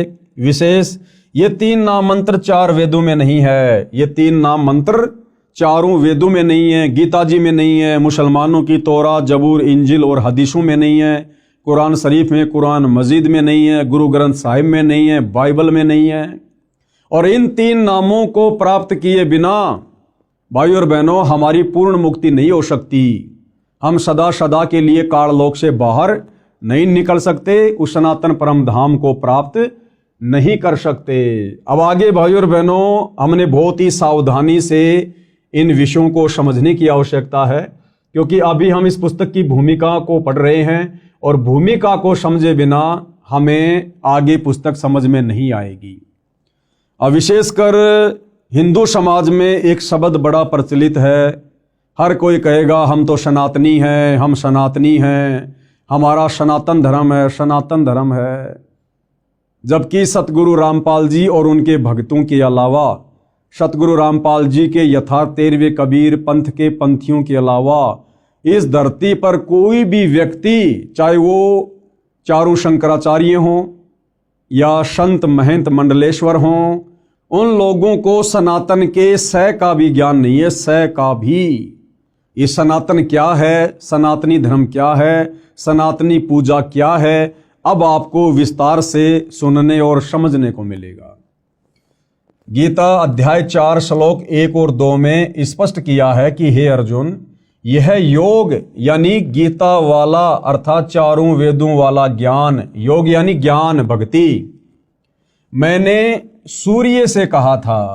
बहुत सारे भाई बहन अपनी नासमझी के चलते, अपने आधे अधूरे आध्यात्मिक ज्ञान के चलते गीता जी के अध्याय 4 श्लोक 1 और 2 में जो स्पष्ट किया गया है कि हे अर्जुन, ये योग यानी ज्ञान, गीता वाला ज्ञान अर्थात चारों वेदों वाला ज्ञान, क्योंकि ये जो गीता जी है ये चारों वेदों का सार है, चारों वेदों का निष्कर्ष है। चार वेद मिलाकर बहुत मोटे हो जाते हैं, इसलिए ये वेदों वाला ज्ञान ये गीता जी के रूप में कन्वर्ट कर दिया गया। तो चार वेद कहो या गीता जी कहो, बात एक ही है, चारों वेदों का सार है गीता जी। तो गीता ज्ञान देने वाला भगवान अर्जुन से कह रहा है कि भाई ये जो गीता वाला ज्ञान है ना, ये जो भक्ति की जानकारी है ना, ये सबसे पहले मैंने सूर्य देव को बताई थी, सूर्य देव को समझाई थी, ये ज्ञान सबसे पहले मैंने उसको दिया था। अब बहुत सारे भाई बहन कह देंगे कि भाई ये सूर्य जो आग का गोला है ये भला कैसे ज्ञान समझेगा। भाई यहां पर उस आग के गोले सूर्य को ज्ञान समझाने की बात नहीं कही जा रही। 33 करोड़ देवी देवताओं में एक देव है जिसका नाम है सूर्य देव। ये जो आग का गोला सूर्य है जो हमें रोशनी देता है, ये एक अलग वस्तु है। और इस आग के गोले सूर्य देव के ऊपर जिस देवता का कंट्रोल है, यानी जिस देवता के अंतर्गत ये विभाग आता है, वो सूर्य देव अलग है, वो एक देवता अलग है। जिस प्रकार जल का देवता है वरुण देव, तो जल अलग है, वरुण देव अलग है। वायु का देवता है पवन देव, तो पवन देव अलग है और वो वायु, वो डिपार्टमेंट अलग है। जिस प्रकार भाइयों और बहनों परिवहन मंत्री होता है, परिवहन मंत्री, अब परिवहन मंत्री कोई ट्रेन, बस या अन्य कोई साधन थोड़ी होता है। परिवहन मंत्री कोई अलग होता है, उसका नाम अलग होता है और परिवहन विभाग के ऊपर उस परिवहन मंत्री का कंट्रोल होता है। इसी प्रकार ये जो आग का गोला सूर्य है ये अलग है और इस आग के गोले सूर्य के ऊपर जिस देवता का कंट्रोल है वो सूर्य देव अलग है। वो आप और हमारी तरह मनुष्य शरीर में है, वो देव शरीर में है। तो ये ज्ञान सबसे पहले गीता ज्ञान देने वाले भगवान ने, ब्रह्म ने इस सूर्य देव को बताया था। सूर्य ने अपने पुत्र मनु से कहा, मनु ने अपने पुत्र इक्ष्वाकु को कहा। इसके बाद ये ज्ञान कुछ राज ऋषियों ने समझा, उसके पश्चात ये ज्ञान नष्ट हो गया, यानी लुप्त हो गया। फिर यानी ये चारों वेदों वाला ज्ञान भी धीरे धीरे आगे चलकर नष्ट होता चला गया। जैन संस्कृति कोश नामक पुस्तक में पेज नंबर 175 177 पर कहा है कि तीर्थकर ऋषभ देव की जीवन घटनाएं, तीर्थकर ऋषभ देव की जीवन घटनाएं। तीर्थकर ऋषभ देव अंतिम कुलकर नाभिराज के पुत्र थे। उनकी माता मरु देवी थी। वे इक्ष्वाकु वंशी नाभिराज अयोध्या के एक लोकप्रिय राजा थे। तरुण यानी युवा होने पर नाभिराज ने ऋषभ देव का विवाह सुनंदा और सुमंगला से कर दिया।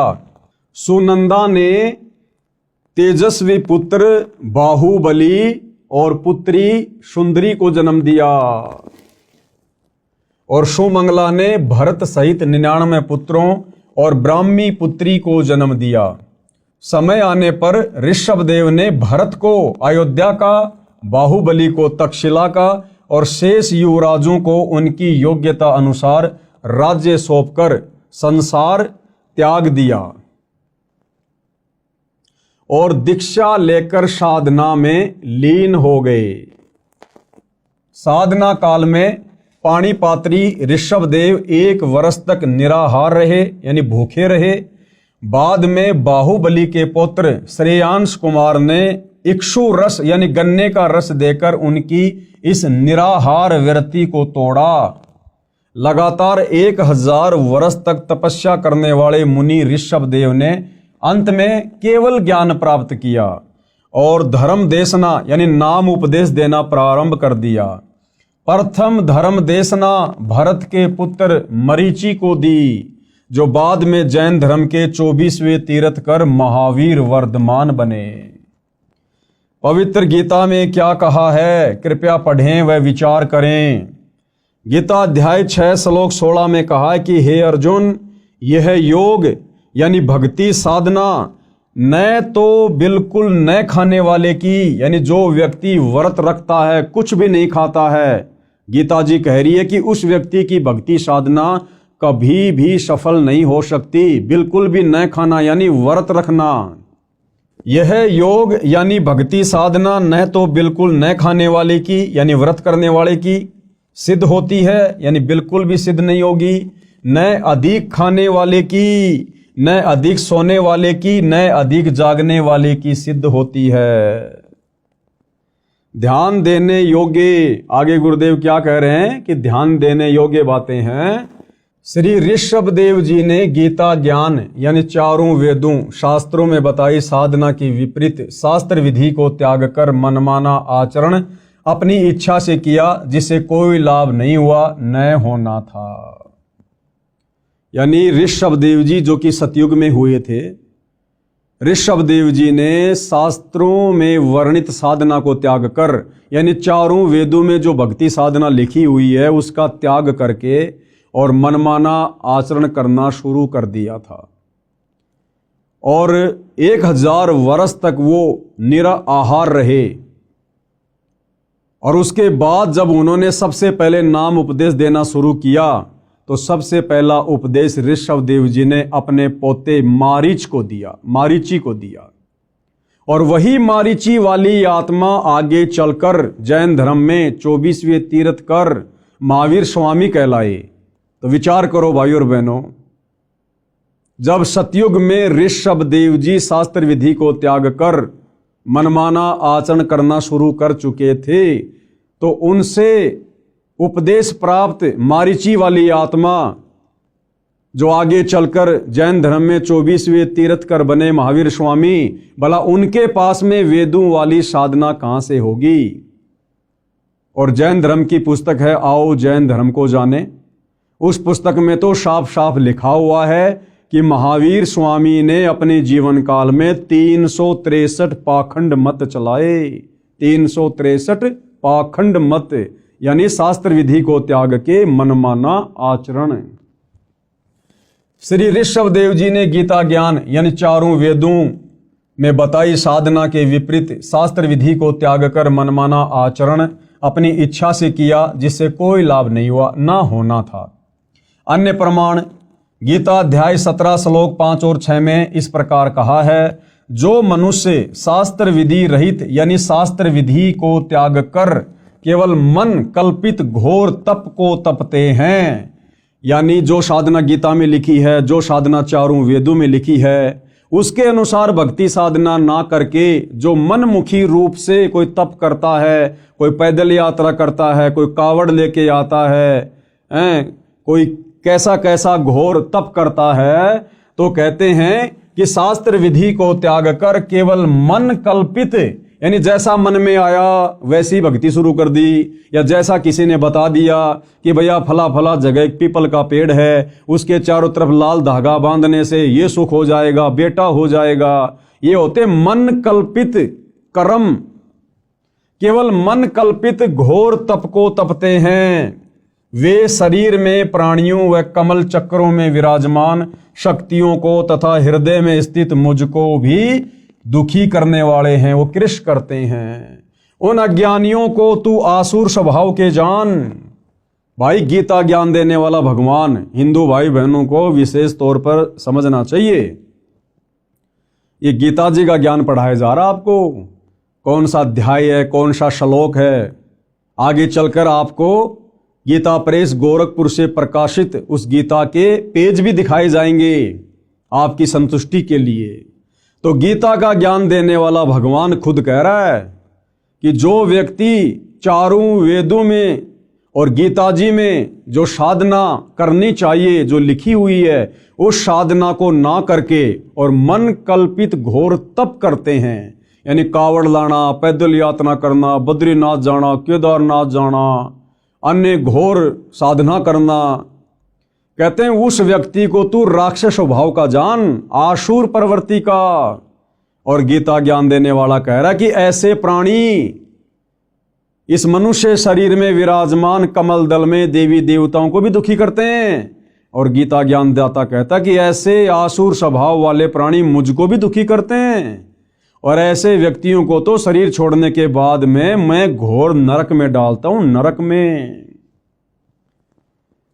गीता अध्याय 17 श्लोक 5 और 6 में इस प्रकार कहा है, जो मनुष्य शास्त्र विधि रहित यानी शास्त्र विधि को त्याग कर केवल मन कल्पित घोर तप को तपते हैं, वे शरीर में प्राणियों व कमल चक्रों में विराजमान शक्तियों को तथा हृदय में स्थित मुझको भी दुखी करने वाले हैं, वो कृष करने वाले हैं।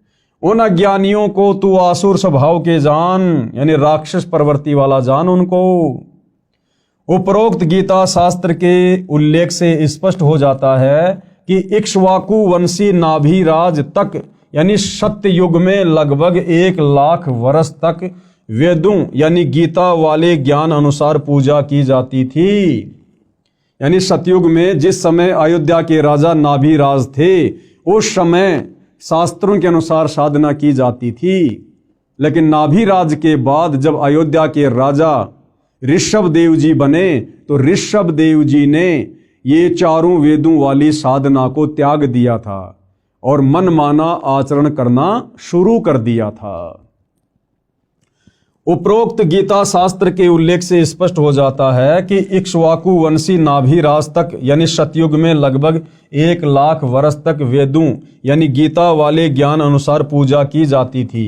उसके पुत्र ऋषभदेव जी से यानी नाभिराज के पुत्र ऋषभदेव जी से शास्त्र विधि त्याग कर मनमाना आचरण प्रारंभ हुआ। यानी जैन भाई जिसे अपना प्रथम तीर्थकर कहते हैं ऋषभदेव, उस ऋषभदेव ने सतयुग से ही चारों वेदों वाली साधना को छोड़कर मनमुखी साधना शुरू कर दी थी। तो गुरुदेव भगवान का कहने का मतलब है कि जब तुम्हारे प्रथम तीर्थकर ऋषभदेव ने सतयुग में ही मनमाना आचरण करना शुरू कर दिया था, जिस भक्ति के करने से ना सिद्धि मिलती है, ना रिद्धि मिलती है, ना सुख होता है, ना मोक्ष होता है, तो वर्तमान के जैन भाई महावीर स्वामी को अपना परमात्मा मानकर, भगवान मानकर जो साधना कर रहे हैं, उस साधना से तो जैन समाज के भाई बंधु लाख जन्म भी सुख और मोक्ष प्राप्त नहीं कर सकते। और श्री महावीर स्वामी जी तो वैसे ही 363 और नए नए पाखंड मत चलाकर चले गए, जैसे नंगा रहना, मुंह के ऊपर पट्टी बांधना, नंगे पैर रहना, ये इस प्रकार के 363 पाखंड मत चलाकर चले गए थे। सूर्य अस्त होने से पहले भोजन कर लेना, प्याज लहसुन का प्रयोग नहीं कर लेना, ये पाखंड मत में आते हैं जो महावीर स्वामी जी ने शुरू किए। और सनातनी पूजा का अंत हुआ, यानी सतयुग में जब से ऋषभदेव जी ने शास्त्र विधि को त्याग कर मनमानी साधना शुरू की, उसी समय से सनातनी पूजा का अंत हुआ, उसी समय से सनातनी पूजा समाप्त हो गई थी। श्री ऋषभदेव जी की पूजा यानी घोर तप करना वेदों के अनुसार साधना नहीं है, इसलिए ऋषभदेव जी की भक्ति शास्त्र विधि त्याग कर मनमाना आचरण था, जिससे उनका जीवन नष्ट हो गया था। यानी ऋषभदेव जी 84 लाख योनियों में चले गए फिर गधे कुत्ते सुअर बनने के लिए, उनका मोक्ष नहीं हुआ। प्रमाण श्रीमद् भागवत सुधा सागर सुख सागर उस पुराण में इस प्रकार है। क्या लिखा हुआ है? एक समय ऋषभदेव जी मुख में पत्थर का टुकड़ा लेकर नग्न अवस्था में वन में घूम रहे थे। जंगल में आग लग गई, उस दावानल में ऋषभदेव जी जलकर मर गए। यह पौराणिक कथा है। क्या ये गति यानी मुक्ति हो गई? उसी समय से ये शास्त्र विधि त्याग कर मनमाना आचरण सब ऋषि जन करने लगे।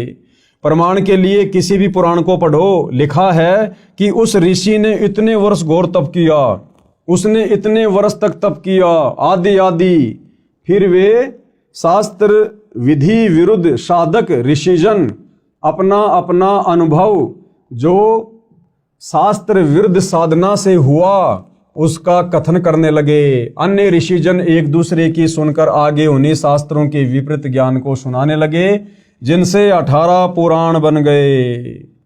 यानी सतयुग में अयोध्या के राजा ऋषभदेव जी ने चारों वेदों वाली साधना को त्याग कर जो मनमाना आचरण किया, पाखंड किया, आडंबर किया, उसको आधार बनाकर फिर आगे ऋषि मुनि साधु संत महात्माओं ने वैसी भक्ति करनी शुरू कर दी ऋषभदेव जैसी वाली।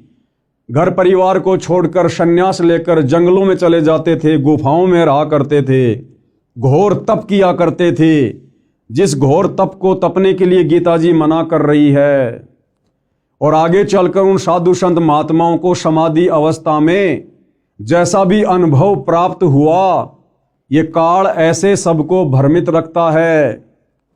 और जैसा भी उनको अपनी भक्ति साधना से तप करने से जो भी अनुभव प्राप्त हुआ, उस अनुभव को आगे चलकर उन साधु संत महात्माओं ने आम व्यक्तियों के लिए पुस्तकों के रूप में लिखना शुरू कर दिया, जिससे 18 पुराणों की रचना हुई, 18 पुराण बने। और वही 18 पुराण आज हम हिंदू समाज के भाई बहन पढ़ रहे हैं, जिन पुराणों में गीता और वेदों के अनुसार शास्त्र अनुकूल साधना नहीं है। 90% ज्ञान इन 18 पुराणों में उन साधु संत महात्माओं का जो उन्होंने मनमाना आचरण किया, जैसा उनको अनुभव हुआ, केवल वही वर्णित है जो हमारे किसी काम का नहीं है। यानी इन 18 पुराणों में जो ज्ञान गीता और चारों वेदों से मिलता है वो सत्य है। इसके अलावा उनका जो अपना पर्सनल भक्ति अनुभव है वो हमने स्वीकार नहीं करना है। वो शास्त्र विधि को त्याग कर मनमाना आचरण है, मनमाना ज्ञान है, जिससे हमारी मुक्ति संभव नहीं है। पुराण ऋषियों के अनुभव की देन है। ये पुराण क्या है? ऋषियों के अनुभव की देन है, जिनमें सारा का सारा ज्ञान वेदों व गीता के विपरीत है।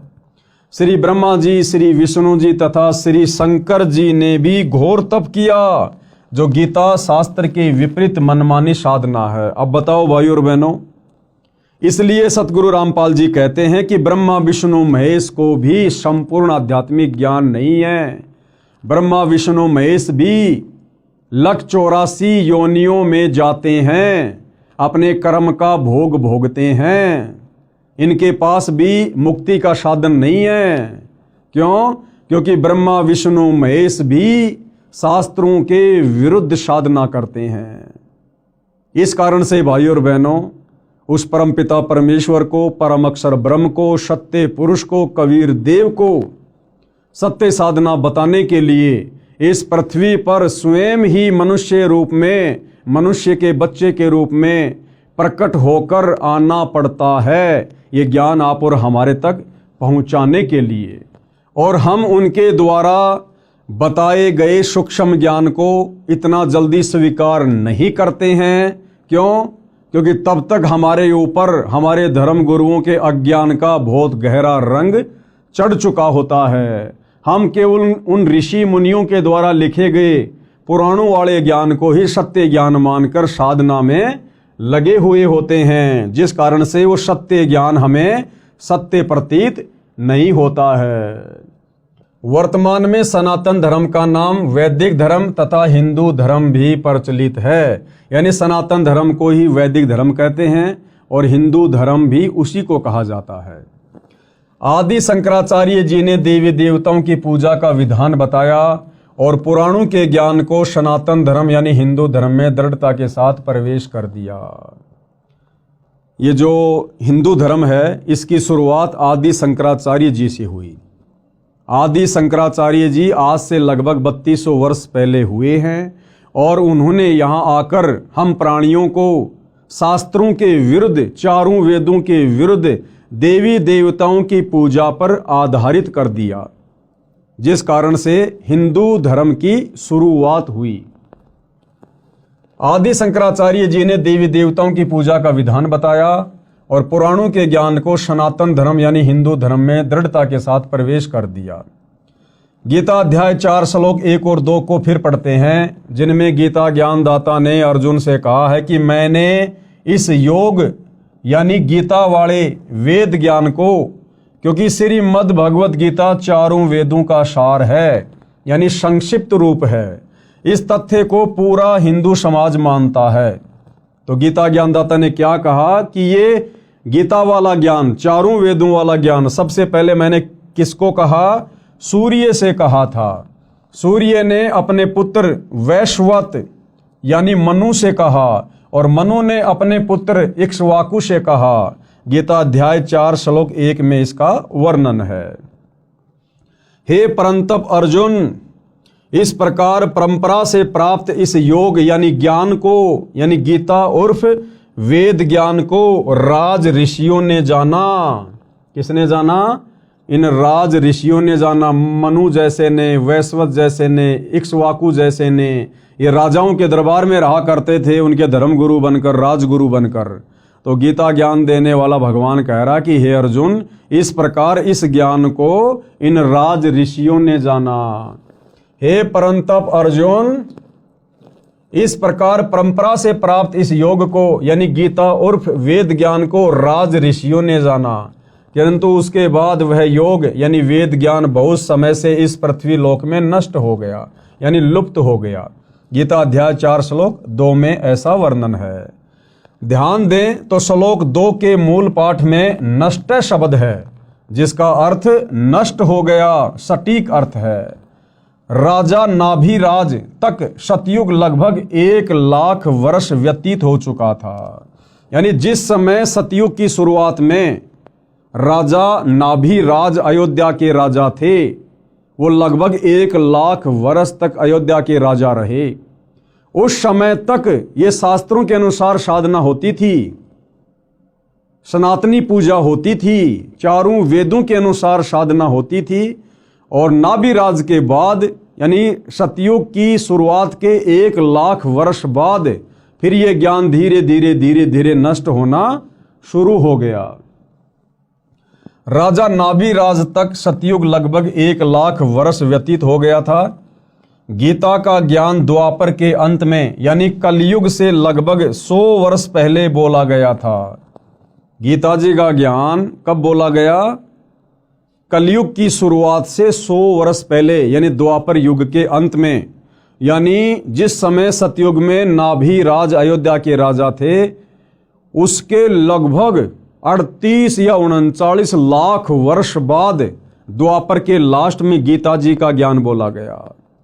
अब भाई और बहनों, सतयुग की शुरुआत में 1,00,000 वर्ष तक वेदों के अनुसार साधना होती थी और द्वापर के अंत तक यानी बीच में जो ये 39 लाख वर्ष का समय है, इस समय केवल शास्त्र विधि को त्याग कर मनमाना आचरण किया जा रहा था, वेदों के विपरीत साधना की जा रही थी। और गीता का ज्ञान बोला गया अब द्वापर के अंत में 39 लाख साल बाद। अब इस गीता में वो वेदों वाला ज्ञान है जो सतगुरु रामपाल जी बता रहे हैं, समझा रहे हैं।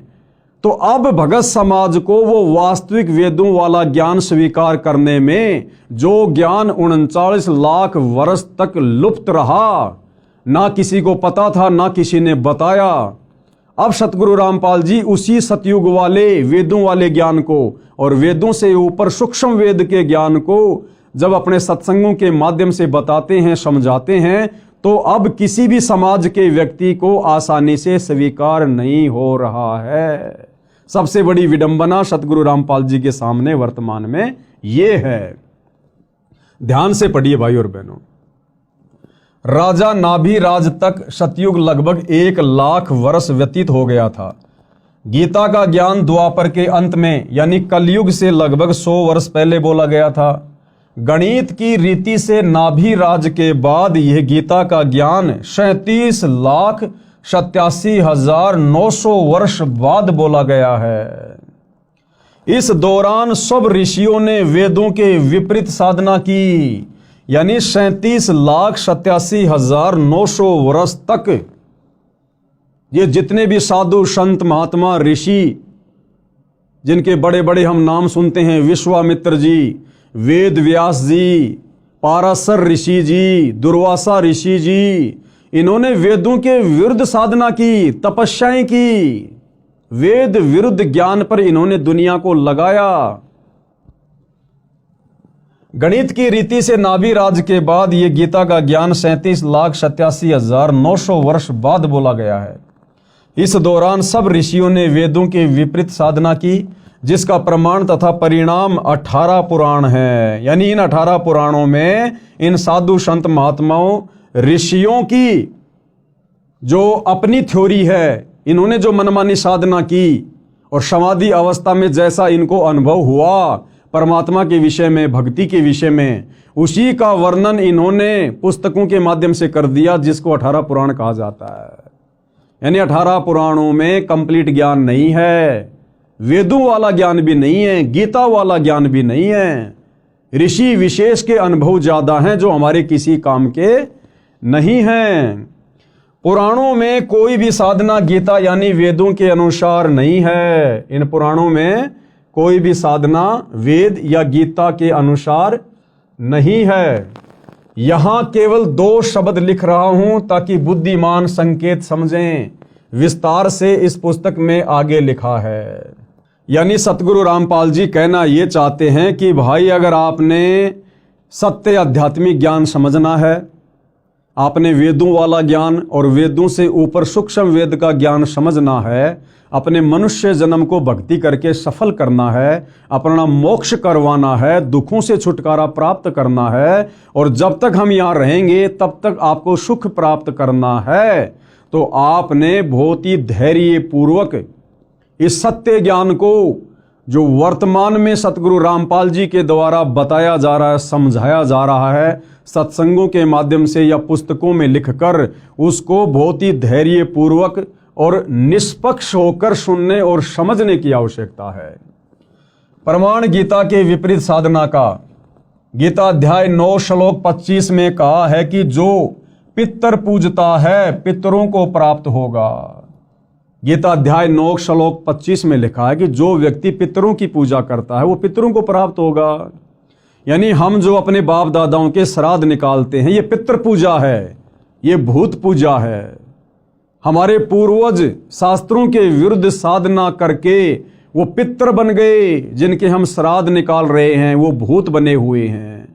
तो यदि हम गीता अध्याय 9 श्लोक 25 के अनुसार पितृ पूजा करेंगे, भूतों की पूजा करेंगे, श्राद्ध निकालेंगे, समाधि पूजेंगे, तो हम अपने पूर्वजों के पास चले जाएंगे जो भूत बने हुए हैं, जो पितृ बने हुए हैं। और पितृ तो वैसे ही महादुखी, तो भला कैसे हमारी मुक्ति होगी। इसलिए हमने बहुत ही धैर्यपूर्वक संत रामपाल जी के ज्ञान को सुनना और समझना पड़ेगा। गीता अध्याय 9 श्लोक 25 में कहा है कि जो पितृ पूजता है पितरों को प्राप्त होगा, यानी वो पितृ बनेगा। भूत पूजने वाला भूतों को प्राप्त होगा, यानी भूत बनेगा। और देवताओं को पूजने वाला देवताओं को प्राप्त होगा, यानी देवताओं के पास जाएगा। और मेरा भगत मुझे प्राप्त होगा। और जो देवताओं की पूजा करेंगे वो देवताओं के लोक में जाएंगे, देवताओं के लोक में जाकर उनके नौकर बनेंगे, उनके गण बनेंगे। और गीता ज्ञानदाता कहता है कि जो मेरी पूजा करेगा, इसकी पूजा गीता अध्याय 8 श्लोक नंबर 13 में लिखी हुई है कि ओम इति एक अक्षर ब्रह्म व्यवहारण माम अनुस्मरण ये परियाति तजन देहम सयाति परमाम गतम। कि भाई अर्जुन, मुझ ब्रह्म की साधना का एक ओम मंत्र है, और जो व्यक्ति अंतिम श्वास तक ओम नाम की साधना विधिवत करता है मर्यादाओं में रहकर, शरीर छूटने के बाद वो मेरे ब्रह्मलोक में आता है। और गीता अध्याय 8 श्लोक नंबर 16 में ब्रह्म कह रहा है कि मेरे लोक में आने वाला भी वापस नीचे जाता है, नरक भोगता है, 84 में जाता है। यानी पूर्ण मुक्ति ब्रह्म के ब्रह्मलोक में भी नहीं है। देवताओं को पूजने वाला देवताओं को प्राप्त होगा, यानी देवताओं के पास जाएगा। और गीता ज्ञान देने वाला कह रहा है कि मेरा भगत मुझे प्राप्त होगा। यदि पवित्र हिंदू धर्म की पूजाओं पर दृष्टि दौड़ाई जाए, यानी वर्तमान में हिंदू समाज जो भक्ति साधना कर रहा है, हमारे ये जितने भी धर्म गुरु हैं, शंकराचार्यों से लेकर छोटे मोटे संत महंत मंडलेश्वर, ये जो साधना हमसे करवा रहे हैं, तो पता चलता है कि लगभग पूरा हिंदू समाज पितृ पूजा, भूत पूजा, देवी देवताओं की पूजा करता है, जो शास्त्र विधि त्याग कर मनमाना आचरण होने से गीता अध्याय 16 श्लोक 23 के अनुसार व्यर्थ प्रयत्न है। यानी वर्तमान हिंदू समाज में जो साधना प्रचलित है, उस साधना के करने से हमें किसी भी प्रकार से रिद्धि सिद्धि या मोक्ष प्राप्त सौपन में भी नहीं हो सकता है। सनातनी पूजा का पुनः उत्थान अब सतगुरु रामपाल जी के प्रयासों से, उनके भक्तों के द्वारा दिन रात उनकी पुस्तकों का, उनके सत्संगों का जो प्रचार प्रसार किया जा रहा है, जिस ज्ञान को आम समाज में उतारा जा रहा है, तो ये सतगुरु रामपाल जी का एक प्रयास है कि दोबारा से सनातनी पूजा का उत्थान किया जाए। यानी दोबारा से लोगों को वेदों की ओर लेकर जाया जाए। ये बाकी जितने भी लोग सनातन की बात करते हैं, सनातनी होने की बात करते हैं, सनातन का झंडा लेकर कहीं भी खड़े हो जाते हैं, रैलियां निकालते हैं, इन लोगों को तो सनातन के सह का भी ज्ञान नहीं है, सह का भी, कि सनातन होता क्या है। असल में सनातनी पूजा का उत्थान, यानी सनातन धर्म में सनातनी पूजा को सतगुरु रामपाल जी पुनः खड़ा करने में लगे हुए हैं। अब ये बात उनके सत्संग सुनने से और इन पुस्तकों को अच्छे से देखने, सुनने और पढ़ने से समझ में आएगी। सनातनी पूजा का उत्थान, मैं यानी लेखक कौन? सतगुरु रामपाल जी। मैं तथा 90% मेरे अनुयायी हिंदू हैं। हमने शास्त्र विधि रहित साधना त्याग दी, यानी जो साधना शास्त्रों में नहीं है, वेदों में नहीं है, जिस भक्ति के करने का विधान शास्त्रों में नहीं है, ना गीता में ना वेदों में, जैसे राधे राधे श्याम मिला दे, ओम नमो भागवते वासुदेवाय नमः, ये व्रत रखना, पितृ पूजना, श्राद्ध निकालना, समाधि पूजना, कावड़ लेके आना, पैदल यात्रा करना, मंदिरों को पूजना, मस्जिदों को पूजना, इस प्रकार की जो साधना है वो सतगुरु रामपाल जी के पंथ में उनका कोई भी अनुयायी नहीं करता है, क्योंकि ये सभी प्रकार की पूजा साधना शास्त्र विधि को त्याग कर मनमाना आचरण है। मैं यानी सतगुरु रामपाल जी तथा 90% मेरे अनुयायी हिंदू हैं। हमने शास्त्र विधि रहित साधना त्याग दी है, शास्त्रों को अच्छी तरह पढ़ा व समझा है, उसके पश्चात शास्त्रोक्त साधना प्रारंभ की है कि हम लोगों ने ये देखा देखी में भक्ति शुरू नहीं की है। हम सतगुरु रामपाल जी के जितने भी फॉलोवर हैं, हम लोग कोई अनपढ़ गवार मूर्ख नहीं हैं, बहुत अच्छे पढ़े पढ़े लोग हैं। और हमने ये भक्ति साधना सतगुरु रामपाल जी से आंख बंद करके स्वीकार नहीं की है। सतगुरु रामपाल जी ने प्रोजेक्टर पर, टीवी चैनलों पर सौ प्रमाण दिए हैं, गीता से, वेद से, कुरान से, पुराण से, सभी धर्म ग्रंथों से, और साबित किया है कि जो साधना वर्तमान में उनके पास है वो पृथ्वी पर किसी अन्य साधु संत महात्मा के पास नहीं है। इसलिए हम लोगों ने अपनी आंखों से सौ प्रमाण देखकर सतगुरु रामपाल जी की शास्त्र अनुकूल सत्य साधना ग्रहण की है, जो कि सर्व शास्त्रों से प्रमाणित है। वह इस प्रकार है। गीता अध्याय 4 श्लोक 34 को भी पढ़ें, जिसमें कहा है कि उस ज्ञान को, सूक्ष्म वेद वाले ज्ञान को तू तत्वदर्शी संतों के पास जाकर प्राप्त कर। अब देखो भाइयों और बहनों, गीता का ज्ञान देने वाला भगवान, आप चाहे उसको श्री कृष्ण कहो, चाहे उसको ब्रह्म कहो, गीता अध्याय 4 श्लोक 34 में क्या कह रहा है, जिसमें कहा है कि उस ज्ञान को, कौन से ज्ञान को, सूक्ष्म वेद वाले ज्ञान को, चारों वेदों का जो पिता है, 5वां वेद सूक्ष्म वेद, गीता ज्ञान देने वाला भगवान कह रहा कि हे अर्जुन, उस सूक्ष्म वेद वाले ज्ञान को तू तत्वदर्शी संतों के पास जाकर प्राप्त कर। अब विचार करो भाइयों और बहनों, जब गीता का ज्ञान देने वाला भगवान अपने हाथ खड़े कर रहा है कि हे अर्जुन, उस सूक्ष्म वेद वाले ज्ञान को, उस तत्व ज्ञान को, जिससे पूर्ण मुक्ति होगी, पूर्ण मोक्ष होगा, कभी 84 में नहीं जाना पड़ेगा, उस ज्ञान को अर्जुन तू किसी तत्वदर्शी संतों के पास जाकर समझ। यानी वो वास्तविक ज्ञान, सूक्ष्म वेद वाला ज्ञान, मुक्ति का ज्ञान गीता ज्ञान देने वाले भगवान के पास भी नहीं है। अन्यथा उस ज्ञान की प्राप्ति के लिए अर्जुन को तत्वदर्शी संतों की शरण में जाने को नहीं बोलता। अगर गीता ज्ञान दाता के पास वो ज्ञान होता, अगर गीता ज्ञान देने वाला भगवान तत्वदर्शी होता, तो कह देता कि अर्जुन ले बैठ सामने, मैं तेरे को सत्संग करके सुनाता हूं वो ज्ञान।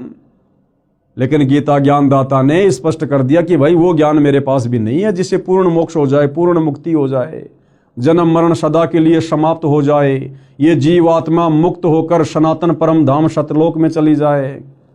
कहते हैं उसके लिए तू किसी तत्वदर्शी संत के पास जा। और भाई और बहनों, वो तत्वदर्शी संत जिसकी तरफ संकेत गीता ज्ञान देने वाला भगवान गीता अध्याय 4 श्लोक 34 में कर रहा है, वर्तमान में निसंदेह इस पृथ्वी पर सतगुरु रामपाल जी हैं, जिन्होंने चारों वेदों को, गीता जी को, कुरान, बाइबल, तौरेत, जबूर, इंजिल, हदीसें, गुरु ग्रंथ साहिब, 18 पुराण, सभी धर्मों के सभी शास्त्रों का निचोड़ निकाल के रख दिया है।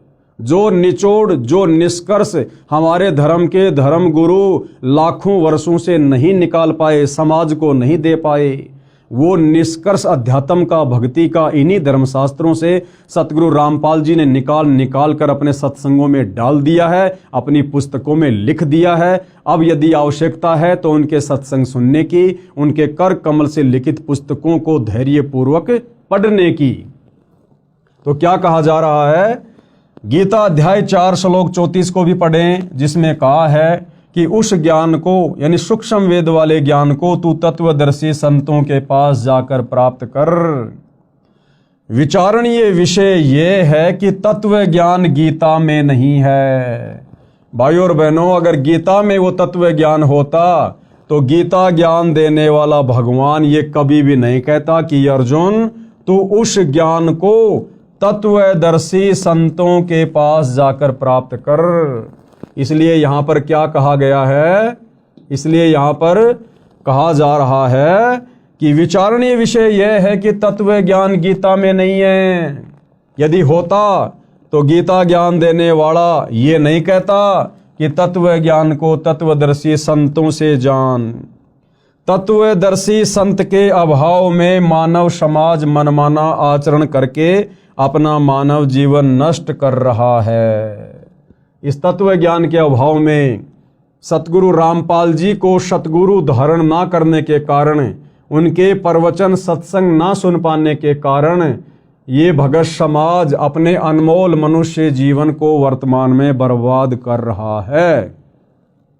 भले चाहे कोई अपने आप को कितना ही ज्ञानी समझे, कितना ही बड़ा संस्कृत का ज्ञाता समझे, चाहे वो शंकराचार्य बन के क्यों ना बैठा है, वो व्यक्ति अपने मनुष्य जन्म को तत्वदर्शी संत की शरण के अभाव में नष्ट कर रहा है।